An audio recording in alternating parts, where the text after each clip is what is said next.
हम शहीद मिल्लत के वारिस हैं, हम टीपू सुल्तान की वफादारी को भी जानते हैं, मीर सादिक की गद्दारी को भी जानते हैं, हम टीपू सुल्तान के जैसा मैदानों में निकलकर जद्दोजहद करना भी जानते हैं, मीर सादिकों को पैर के नीचे रखकर रोना भी हम जानते हैं।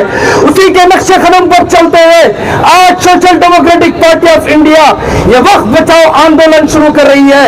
इसी के तहत मैसूर के तमाम नौजवानों को हमने दावत दिया है। मैं आप नौजवानों से पूछना चाहता हूं कि हमारे बुजुर्गों की प्रॉपर्टी को ये नाजायज आरएसएस के औलाद कब्जा करने आए या हमारी कौम के गद्दार मीर सादिक कब्जा करने के लिए आए? क्या नौजवानों, क्या तुम रास्तों पर उतरोगे? क्या तुम हमारे बुजुर्गों की प्रॉपर्टी बचाने के लिए रास्तों पर आओगे? जान देनी पड़ी जान दोगे? हम मुल्क के कानून और संविधान को दायरे में रखकर ये वार्निंग देना चाहते हैं पूरी हुकूमतों को, बहुत नंगा नाच नाच लिया बीजेपी वालों, तुमने आरएसएस वालों, तुमने बहुत नंगा नाच नाच लिया। ट्रेनों में हमारे 80 साल के बुजुर्गों पर तुमने हमला किया और तुमने हमारे मसाजिद के सामने आकर तमाशे किए, तुमने हमारी बाबरी मस्जिद जो हमारी थी उस पर नाजायज कब्जा किया, कोर्ट को मिसयूज करके तुमने अपने वहां भव्य मंदिर बना ली।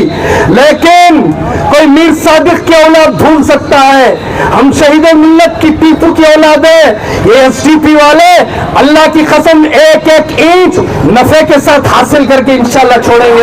इंशाल्लाह हम छोड़ेंगे नहीं, हम किसी को छेड़ेंगे नहीं, छेड़ेंगे तो छोड़ेंगे नहीं। हम शहीद की औलाद हैं, हम टीपू की औलाद हैं। मैं बताना चाहता हूं, मेरी कौम को जगाने के लिए आया हूं। मेरा मकसद सिर्फ स्पीच करना, तकरीर करना नहीं है। बताओ आज मैं किसके लिए आया हूं? मेरी एक कौम के गयूर नौजवानों को जगाने के लिए आया हूं। इसकी पादाश में मुझे केस पड़े तो पड़े, अल्लाह की कसम मुझे सिवाय रब्बुल जलाल के किसी हुकूमत की ताकत का मुझे डर है ही नहीं है। हम डरते नहीं हैं, हम सिर्फ अपने खुदावंद खुद्दूस रब से डरते हैं। उसके अलावा तुम्हारे हजार काले कानून को हम अपनी जूती के नोक पर उड़ाने वाले लोग हैं। हम कौम से कहना चाहते हैं, समझो ये वक्त क्या चीज है। ये वक्त अल्लाह की मिल्कियत है। सबसे पहले वक्त रसूलुल्लाह सल्लल्लाहु अलैहि वसल्लम जब हिजरत कर कर मदीना तशरीफ ले गए थे, उस वक्त अल्लाह के नबी ने चाहा एक तख्वे की बुनियाद पर मस्जिद को कायम किया जाए। उस वक्त एक प्रॉपर्टी को अल्लाह के नबी ने खरीद कर मस्जिद कुबा बनाई, कुबा बनाकर कौम के लिए वक्फ कर दिया। सबसे पहला वक्फ इस उम्मत के लिए किसी ने किया तो मोहम्मद रसूलुल्लाह सल्लल्लाहु अलैहि वसल्लम ने किया है। फिर अल्लाह के नबी मदीना तशरीफ लाए, अल्लाह के नबी ने 7 बागात को, कितने 7 खजूरों के बागात को अल्लाह के नाम पर इस कौम पे वक्फ किया। फिर हजरत उमर फारूक ने खैबर की जमीन को वक्फ किया। फिर हजरत उस्मान जिन्नूरैन ने कुएं को खरीद कर उम्मत के लिए वक्फ किया। फिर हजरत अली करमुल्लाह वजह ने चश्मा वक्फ किया। फिर अबू बकर सिद्दीक रज़ियल्लाहु अन्हु ने मक्के में अपनी प्रॉपर्टी को वक्फ किया। फिर उसके बाद तमाम ताबाइन, तबे ताबाइन, औलिया इज़ाम जितने दुनिया में गए, उन्होंने इस उम्मत की वक़ा के लिए, इस कौम की वक़ा के लिए, कमजोरों के लिए, मजलूमों के लिए, बिछड़ों के लिए और इस कौम के बेवाओं के लिए, यतीमों के लिए उन्होंने प्रॉपर्टियां वक्फ की। ये वक्फ का सिलसिला चलता रहा। हमारे मुल्क में इस्लाम आया, यहाँ बुजुर्गान दिन आए, इन्होंने भी करोड़ों की प्रॉपर्टी इस मुल्क के लिए वक्फ की। किसके लिए वक्फ की? उम्मत के मजलूमों के लिए वक्फ की, अल्लाह के नाम पर वक्फ किया, ताकि इससे रेवेन्यू जनरेट होने वाला रेवेन्यू, इससे निकलने वाली आमदनी इस कौम के मजलूमों के लिए, बेवाओं के लिए, इनके एजुकेशन के लिए, इनके हेल्थ के लिए जाए। लेकिन उसके बाद बदकिस्मती से इस मुल्क में अंग्रेज का कब्जा हुआ। अंग्रेज का 1857 में कब्जा हुआ तो अंग्रेज यहाँ पर जीता। जीतने के बाद जितनी गवर्नमेंट की प्रॉपर्टियां हैं अंग्रेज ने उसे कब्जा कर लिया। उस वक्त हमारे जैसे सोते मुसलमान नहीं थे, उस वक्त हमारे आबा अजदाद थे, उस वक्त हमारे उलमा علماء تھے, उस वक्त हमारे दीनदार थे, उस वक्त हमारे जैसे शेरदिल नौजवान थे, वो खड़े हुए, उन्होंने अंग्रेज जो आरएसएस जो अंग्रेज के बूट पॉलिश करता था ना, उसके बाप आरएसएस का अंग्रेज वहां पर आकर हमारी वक्त की प्रॉपर्टियों को कब्जा करना चाहा. उस वक्त मुसलमान उठे, खड़े होकर उन्होंने नारा लगाया, ये वक्त अल्लाह की अमानत है, ये वक्त की जमीन अल्लाह की है, इसका किराया, इसके ऊपर निकलने वाली आमदनी कौम के लिए होनी चाहिए. उन्होंने अंग्रेज को ना को चने चबाए, अंग्रेज डर गया. अंग्रेज डर कर 1847 में 57 के बाद 1980 में अंग्रेज ने वक्फ को मुतवल्लियों के हवाले कर दिया. ये वक्फ की प्रॉपर्टी फिर मुसलमानों के हाथ में आई. फिर मुल्क आजाद हुआ. मुल्क 1947 में आजाद हुआ. आजाद होने के बाद 65 में, 63 में, फिर उसके बाद 95 में एक एक्ट बना, चंद्र मिश्र जस्टिस चंद्र की सच्चर कमेटी की रिपोर्ट कहती है कि मुसलमानों की उस वक्त 80 करोड़ हजार एकड़ की प्रॉपर्टी इस भारत में है. ये सब चलता रहा 2011 में तरमीम की गई, 2012 में तरमीम की गई. उसके बाद 2024 में अब ये बिल लाई है. इस बिल के गंदे मखासिद मैं कौम को बताना चाहता हूं. मैं शॉर्ट में अपनी तारीख इस्लाम की बताया हूं. अल्लाह के नबी ने वक्फ किया, खुलफा ने वक्फ किया, औलिया ने वक्फ किया. किस लिए वक्फ किया? ताकि हमारे नौजवान बेरोजगार ना रहे, हमारी बेवाएं भीख न मांगे, हमारे यतीम बच्चे सिसकते ना रहे, हमारे बीमार गरीब हॉस्पिटलों में दम न तोड़े. हमारी सेफ्टी के लिए, हमारी हिफाजत के लिए हमारे कॉलेज हो, हमारी यूनिवर्सिटियां हो, हमारी तालीम गाहें हो, हमारे बच्चे पढ़े लिखे आगे बढ़े, इसके लिए पूरा वक्फ का निजाम चलाया. लेकिन बदकिस्मती से मुल्क आजाद हुआ. आजाद होने के बाद ये वक्फ के इदारों में चेयरमैन की शक्ल में, मुतवल्ली की शक्ल में, एमएलए की शक्ल में और वक्फ चेयरमैनों की शक्ल में कौम के मीर सादिक जाके बैठ गए. वो बैठने के बाद उन्होंने वक्फ का पैसा लूटा, वक्फ की प्रॉपर्टियों को अपने लिए इस्तेमाल किया, अपने बच्चों के लिए इस्तेमाल किया. आज ये कौम कहां खड़ी है? कौम में गुर्बत है, कौम के बच्चे भीख मांग रहे हैं, कौम के बच्चों के पास फीस भरने के पैसे नहीं है, कौम की बेवा औरतें आज मस्जिदों के सामने राशन मांग रही है. ये सब क्यों हुआ? क्योंकि तुम और मेरा जैसा नौजवान, तुम्हारे मेरे जैसे उलमा, तुम्हारे मेरे जैसा दीन का कौम का दर्द रखने वाले हम सोते रहे. मैं पूछना चाहता हूं, अलाउद्दीन शाह रहमतुल्लाह अलैह की इतनी बड़ी प्रॉपर्टी जो इस बुजुर्ग ने कौम के लिए वक्फ की थी, आज मैसूर शहर के वो भू माफिया, वो लैंड माफिया, वो चोर उचक्के जो आज बैठकर ये पूरी प्रॉपर्टी को कब्जा कर अपनी बाप की जागीर समझना चाहते हैं. और एसडीपी के नौजवानों, एक कौम का दर्द रखने वाले नौजवानों, मैं तुमसे पूछना चाहता हूं, ये चाहे कोर्ट से इंजेक्शन ऑर्डर ला ले, अगर जरूरत पड़े क्या इन भू माफिया कौम के मीर सादिकों को क्या तुम जवाब दोगे? क्या तुम इनका हिसाब किताब चुकाओगे? क्या वो बुजुर्गों की प्रॉपर्टी वापस लोगे?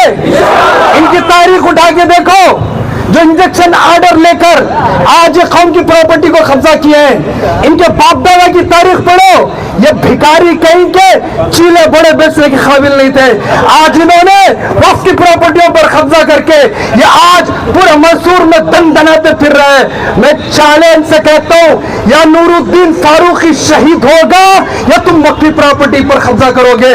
जब तक टीपू का ये गुलाम, रसूलुल्लाह का ये गुलाम नूरुद्दीन फारूकी, ये एसडीपी का हमारा बहादुर कैडर रहेगा, तुम्हारे बाप दादा खबर से उठ के आ जाए, तुम्हें हिम्मत नहीं है कि हमारे औकात की प्रॉपर्टी पर हाथ डाले.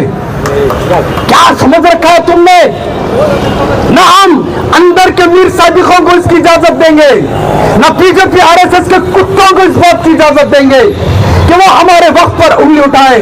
अगर ऐसा होगा तो ये हम कोई यहाँ नींद से उठ के आकर बोलने वाले नहीं. हमने अपने जहन को बना रखा है इस मुल्क के बका के लिए, इस मुल्क के संविधान की हिफाजत के लिए, इस मुल्क में औकाफ की प्रॉपर्टी के लिए, इस मुल्क में इस्लाम की बका के लिए.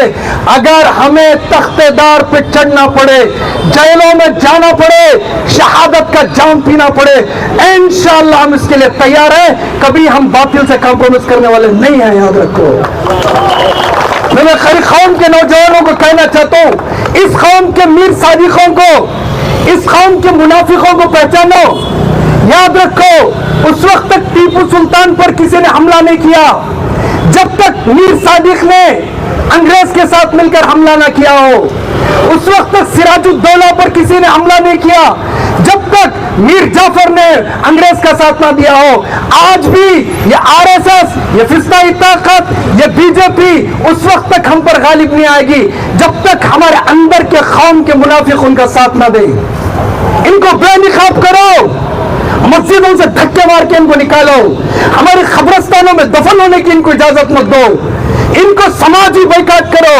लेकिन ये क्या करेंगे, कौम में फर्की टोपी पहन के आके उम्मत को धोखा देने की कोशिश करेंगे। अब तक 70 साल से तुमने धोखा दे लिया, अब तुम्हें बेनिकाब करने के लिए social democratic party of India आ चुकी है। इंशाअल्लाह सबका हिसाब किताब चुकता करेंगे। मैं मेरी कौम के नौजवानों से कहना चाहता हूँ, मैं तुमने पूछना चाहता हूँ, मैसूर में वक्फ के ऑफिस किधर है? बोलो, मैसूर में वक्फ बोर्ड ऑफिस किधर?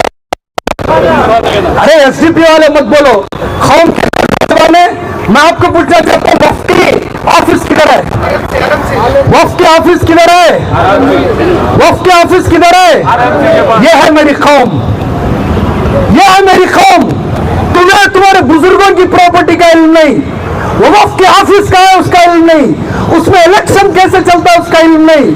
वक्फ की प्रॉपर्टियां 60 साल पहले मैसूर में वक्फ की 100 प्रॉपर्टियां थी, वो आज कहां है उसका मुझे तुम्हें इल्म नहीं। फिर कब इस कौम के लिए खड़े होगे? फिर कब इस उम्मत के लिए खड़े रहोगे? फिर कब अपने दीन को बचाने के लिए खड़े रहोगे? फिर कब तुम जागोगे? क्या नूरुद्दीन भी शहीद होकर चले जाए तब तुम जागोगे? जबकि मेरा एक भाई मौलाना अकमल शहीद होकर चला गया इसी कौम को जगाने के लिए। अब फिर कब तक जागोगे? फिर कब जागोगे? इसलिए मैं अपनी कौम से कहना चाहता हूँ, वक्त से पहले समझ जाओ, तूफान आने के बाद, सुनामी आने के बाद रोने से कोई फायदा नहीं है। कौम के मुनाफिकों को पहचानो, ये बड़े बड़े लेबल लगाएंगे, बड़े बड़े पोस्टर लगाएंगे, अपने ब्रांड बनाएंगे, अपने ग्रुप्स बनाएंगे, ये जितने भी चेहरे बदल बदल के आए, इंशाअल्लाह एसडीपी का एक कैडर इन मुनाफिकों को पहचानेगा, हिसाब किताब चुकाएगा। अब जो बिल आ रही है, इतनी सी थोड़ी सी बात बोलकर अपनी बात खत्म करता हूँ। 2024 जो एक्ट बिल पास की जा रही है, इसमें सबसे पहले इन्होंने क्या किया है, वक्फ में गैर मुस्लिमों की एंट्री। क्यों? पुट्टापत्ती में मेरी एंट्री नहीं हो सकती? सबरीमाला में क्या मुझे नहीं डाल सकते? क्या ये राम मंदिर का जो ट्रस्ट बना है, क्या उसमें नूरुद्दीन फारूकी को नहीं डाल सकते? जबकि इन्होंने दलितों को नहीं डाला है, ओबीसी को नहीं डाला है इन्होंने। मैं मनुवादियों से कहना चाहता हूं, आरएसएस वालों, तुम कांग्रेस को धोखा दे सकते हो, जेडीएस को धोखा सकते हो, हम एसडीपी वालों को तुम धोखा नहीं दे सकते। हम तुम्हें जानते हैं, तुम्हारे बाप दादा जो यूरेशिया से आए थे, वहां से लेकर नागपुर में छुपे बैठे तुम्हारे जो बाप दादा, इन सबको हम लोग जानते हैं। तुम चाहे जितनी पॉलिसी बना लो, अगर मस्जिद वक्फ में कोई गैर मुस्लिम मेंबर बन सकता है, तो मैं भी आजाद भारत का एक बाइज्जत शहरी हूं। मैं क्यों मंदिरों के ट्रस्ट में नहीं जा सकता? मैं क्यों सबरीमाला में नहीं जा सकता? मैं क्यों तिरुपति के मंदिर में नहीं जा सकता? मैं क्यों भोलेनाथ के मंदिर में नहीं जा सकता? मैं क्यों राम मंदिर के ट्रस्ट में नहीं जा सकता? अगर वो आ सकते हैं तो मैं क्यों नहीं जा सकता? दूसरा, उन्होंने कहा है कि वक्फ में मुतवल्ली के बजाय कलेक्टर रखेंगे, यानी कलेक्टर की जिम्मेदारी होगी। मैं पूछना चाहता हूं, क्या कलेक्टर ईमानदार है? एनआर पुलिस स्टेशन में जब यहाँ वक्फ की प्रॉपर्टी का मसला था, एफआईआर करने के लिए गए, तो एनआर का सर्कल जब एफआईआर नहीं ले सकता, तो अब समझ जाओ एनआर का सर्कल, ये कलेक्टर किसके साथ है। समझो, ये पॉलिसी तुम्हें समझनी पड़ेगी। ये मजलूमों के साथ नहीं है, ये अपनी ताकत का इस्तेमाल कर कर ये भू माफिया, लैंड माफिया, चोरों का इस वक्त साथ दे रहे हैं। अब कलेक्टर आएगा, मुझे क्या मालूम, वो कलेक्टर नागपुर से पढ़ के आया होगा, वो कलेक्टर जाफरानी निक्कर पहन के आया होगा, वहां कर कल इस मस्जिद को कहेगा ये गवर्नमेंट की प्रॉपर्टी है, इसके रेवेन्यू डॉक्यूमेंट्स चेंज करो। वो डॉक्यूमेंट जब चेंज होंगे आएंगे, क्या मैं कौम के लोगों में तुम्हें पूछना चाहता हूं, क्या हम अपने अल्लाह के मस्जिदों को दे दें? कल क़यामत में अल्लाह को क्या मुंह दिखाएंगे हम? इतना कहकर दो बातें करके अपनी बात खत्म करता हूं। अल्लाह हमें हिम्मत दे, जुर्रत दे, और हमें इस मुल्क के लिए, इस इस्लाम के लिए, हमारे मुल्क के दस्तूर के लिए, पूरी कौम के लिए, हमारे औकाफ की प्रॉपर्टी बचाने के लिए इसी तरह जद्दोजहद करने की तौफीक दे। अस्सलामु अलैकुम व रहमतुल्लाहि व बरकातहू।